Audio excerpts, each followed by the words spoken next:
वो भटकाना नहीं है। अभी आगे बेसिक कोर्स में हमने देखा था परम धाम का सेटिंग आत्माओं का। परम धाम के सेटिंग के लिए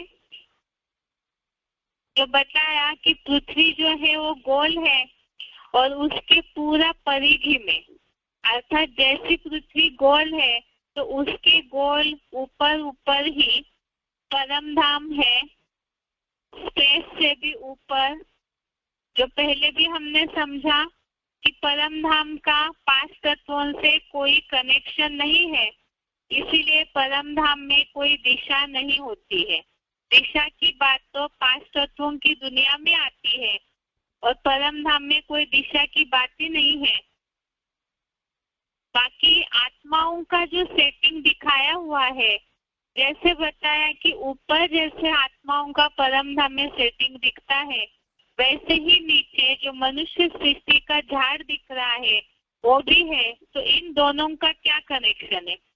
वास्तव में ये तो हम एडवांस कोर्स में समझते हैं, लेकिन जिज्ञासुओं को इस बात को समझाना है कि जो भी बात है, जैसे बुद्धि की जिनकी जितनी ऊंची स्टेज, जो आत्माएं जितनी ज्यादा श्रेष्ठ कर्म करने वाली होगी, 5 तत्वों से जितना अपने को डिटैच रखती होगी, और यहाँ पर जितना बुद्धियोग से ऊंची स्टेज वाली होगी, वो उतना ही परम धाम में परमात्मा के नजदीक रहने वाली होगी।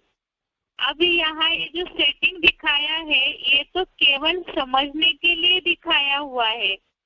जो भी बातें हैं वो तो यहाँ सृष्टि पर कर्मों के आधार से, बुद्धि की स्टेज के आधार से, या तो जो जितना सुख शांति भोगते हैं उसी आधार से अपने आप ही समझ में आएगा। और आगे चल करके धीरे धीरे जैसी जैसी ज्ञान की पराकाष्ठा बढ़ती जाएगी, तो यहाँ सृष्टि पर ही जो आत्माएं जितना परे से परे ऊंचा पाठ बजाने वाली होगी, परम धाम में उनका भी वैसा ही क्रम होगा। वास्तव में चित्र जो है वो तो समझने के हिसाब से दिखाया है। अब परम धाम जो 5 तत्वों से परे है, भौतिकता का जहाँ नामो निशान नहीं, तो वहाँ यह आत्माएं इस तरह है, ये कैसे हमें दिखाई देगा? आंखों से तो दिखेगा नहीं, लेकिन यहाँ बुद्धि से समझने की बात है, उसे चित्र में समझाने के लिए चित्रित किया हुआ है। यहाँ सृष्टि पर जो आत्माएं इतनी ज्यादा श्रेष्ठ कर्म करने वाली, बुद्धि से जितना परे से परे पाठ बजाने वाली होगी, वो उतना ही परम धाम में ऊंचे से ऊंचे और भगवान के नजदीक रहने वाली होगी। और जो आत्माएं निकृष्ट अर्थात नीचे कर्म करने वाली होगी, वो उतना ही नीचे नीचे की ओर, जहाँ आत्माओं की सेटिंग में संख्या बढ़ी हुई दिखाई हुई है, अर्थात तो उतना ही पृथ्वी से नजदीक और नीचे की ओर होगी परम धाम में भी। और इसके लिए जरूरी है कि आत्मा यहाँ पर ही जितना ज्ञान योग की पावर और एकाग्रता धारण करेगी, वो उतना ही 5 तत्वों के आकर्षण से परे जाने वाली होगी। और अगर स्थूल होगी आत्मा, तो उतना वो पृथ्वी के नजदीक पाठ बजाने वाली होगी।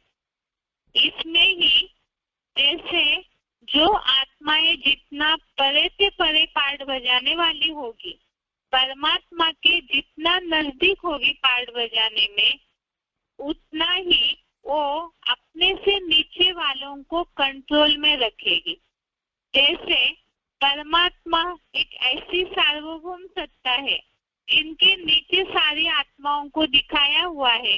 ऑटोमेटिकली ही जितनी भी मनुष्य आत्माएं हैं, नास्तिक ही क्यों ना हो, एक ऐसा समय आता है जो सब भगवान के आगे झुक जाते हैं इस सृष्टि पर। अर्थात ही बुद्धि से सबको झुकना पड़ता है। यहाँ कंट्रोल माना भौतिकता की बात नहीं है। यहाँ बुद्धि के आधार से सब आत्माएं जो जितना ऊंचा होगा, उनके नीचे वाली आत्माएं जो है ऑटोमेटिकली उनके कंट्रोल में रहेगी। अर्थात इतना बुद्धि से परे एकाग्र ज्ञान योग की पावर वाली आत्मा होगी, वो उतना ही ऑटोमेटिकली दूसरों को कंट्रोल कर सकेगा। इसी के लिए बताया कि परमात्मा तो ऊंची स्टेज वाले हैं और उनसे नंबरवार बाकी जितनी भी मनुष्य आत्माएं हैं, जैसा जैसा बुद्धि की पावर उस आधार से वो परम धाम में उनका सेटिंग नीचे नीचे की ओर रहता जाएगा। अब मनुष्य आत्माओं में तो चैतन्यता है, उसके बावजूद भी उनकी सेटिंग नीचे नीचे की ओर ज्यादा दिखाई है और उससे भी नीचे प्राणी, पशु, पंछी, कीड़े मकोड़े, पेड़ पौधे जिनमें भी चैतन्यता है, बढ़ोतरी होती है, तो ऐसी जो भी आत्माएं हैं उनका उससे नीचे सेटिंग होगा। मनुष्यों में बुद्धि की पावर है, इसीलिए ही वो ऊपर की ओर है परम धाम में उतना ऊंचे होंगे, और जितनी चैतन्यता कम, बुद्धि की पावर कम, उस आधार से उतना नीचे नीचे की ओर, अर्थात 5 तत्वों से जहाँ कम डिस्टेंस है, कम अंतर है परम धाम का, तो वहाँ वो नीचे वाली आत्माएं रहेगी। इसके लिए बताया कि जो आत्मा जितनी ऊंची स्टेज वाली होती है या जितना बुद्धियों की पावर ज्यादा, वो सृष्टि पर आकर के वैसा ही लंबे समय तक सात्विकता का पाठ बजाएगी, सुख शांति भी भोगेगी। और जो आत्माएं तामसी स्टेज वाली, कम ज्ञान योग की पावर वाली होगी, तो तामसी जल्दी बनेगी, तो उतना ही वो बाद में सृष्टि पर आएगी और कम सुख का भी पाठ बजाती है। इसी के आधार से यहाँ ये जो बताया परम धाम का जो क्रम दिखाया हुआ है, उल्टा वृक्ष, इसे हम एक बार समझते हैं कि परम धाम में जैसा आत्माओं का झाड़ दिखाया है, उसी तरह से 3 लोक के चित्र में देखिए उल्टा कल्प वृक्ष, मनुष्य सृष्टि का जो झाड़ है वो उल्टा दिखाया हुआ है। इसके बारे में ही गीता में भी उल्लेख आया है। 15वें अध्याय का पहला श्लोक, अध्याय 15 श्लोक नंबर 1। ये जो आत्माओं का झाड़ है, इसका ही वास्तव में कनेक्शन यहाँ सृष्टि पर जो मनुष्य सृष्टि का झाड़ है उससे है, और इसी के लिए ही इसे उल्टा वृक्ष कहा है।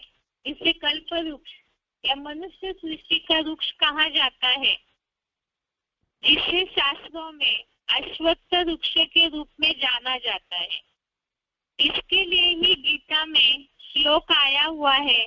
15वें अध्याय का पहला श्लोक, अध्याय 15 श्लोक नंबर 1 देखिए।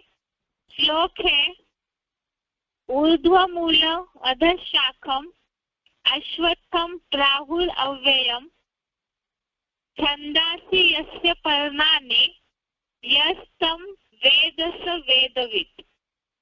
एक बार दोबारा देखिए श्लोक, ऊर्ध्वमूल अधशाखम अश्वत्थम प्राहुर अव्ययम छंदासि यस्य पर्णानि यस्तम वेदस वेदवित्। अर्थात सिर्फ इसका बोल्ड वाला अर्थ पढ़ेंगे, ऊपर जड़ों वाले अधोमुखी शाखाओं वाले छंदो रूपी जिसके पत्ते हैं, अश्वत्थ को, इस अविनाशी वृक्ष को अविनाशी कहा है, जो उस बंगाली सृष्टि वृक्ष के आदि मध्य अंत को जानता है, वह वेदों का ज्ञाता है। अर्थात ये जो मनुष्य सृष्टि का वृक्ष है, ये उल्टा दिखाया हुआ है। ऊर्ध्व मूल अर्थात इसकी जो मूल है वो ऊपर की ओर है, अर्थात मूल अर्थात जो शुरुआत करने वाले हैं, जो बीज है या जो जड़ें हैं, वो ऊपर की ओर दिखाई हुई है। अर्थात सृष्टि की शुरुआत करने वाले उतना बुद्धि की एकाग्रता वाले होंगे तो ऊपर की ओर होंगे, और बाकी जो पत्ते हैं और टाल टालियां है वो उतने नीचे की ओर दिखाई हुई है। तो पत्ते, छोटी छोटी शाखाएं, टालियां वो धीरे धीरे बढ़ते जाती है, तो उसको नीचे की ओर बड़े रूप में दिखाया है। वास्तव में ऐसा उल्टा वृक्ष कहीं होता नहीं है, लेकिन इसे उल्टा क्यों दिखाया हुआ है?